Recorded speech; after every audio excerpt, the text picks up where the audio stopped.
નમસ્કાર ખેડૂત મિત્રો, ખેડૂત પ્રયાસ ચેનલમાં આપનું સ્વાગત છે। આજે તારીખ 12 ડિસેમ્બર 2025 સવારના મહત્વના હવામાન સમાચાર ચેનલમાં નવા આવો તો સબસ્ક્રાઇબ કરી લેજો।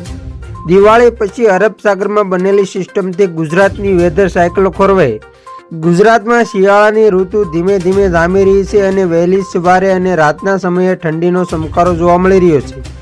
જો કે ડિસેમ્બર મહિનાનું આ બીજું સપ્તાહ હોવા છતાં હજુ સુધી ગુજરાતમાં ગાત્રો થીજવતી કે કાતિલ ઠંડી નથી પડી રહી, જેની પાછળ જાણીતા હવામાન નિષ્ણાત પરેશ ગોસ્વામીએ ગુજરાતની વેધર સાયકલ ખોરવાઈ ગઈ હોવાનું કારણ જણાવ્યું છે।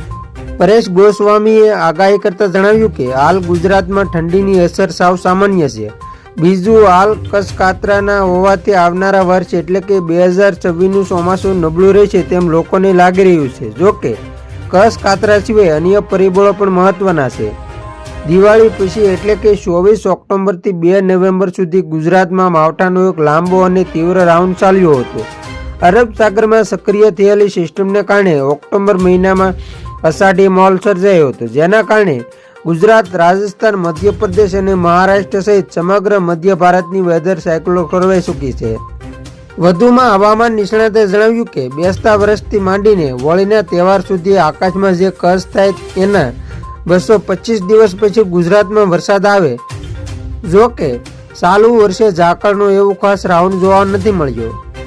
આ સાથે જ આકાશમાં કચ્છ પણ નથી થતા અને વહેલી સવારે ધુમ્મસ પણ જોવા નથી મળતી। આમ અરબ સાગરની સિસ્ટમને કારણે વાતાવરણ પર નકારાત્મક અસર પડી છે।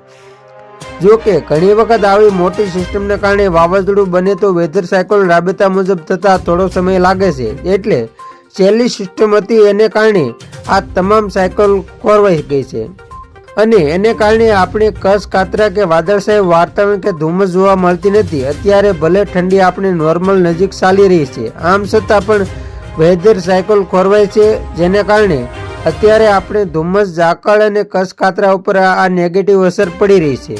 તો ખેડૂત મિત્રો, આ હતા સવારના મહત્વના હવામાન સમાચાર। ફરી વખત મળીશું નવી અપડેટ સાથે, ત્યાં સુધી જોતા રહેજો ખેડૂત પ્રયાસ યુટ્યુબ ચેનલ।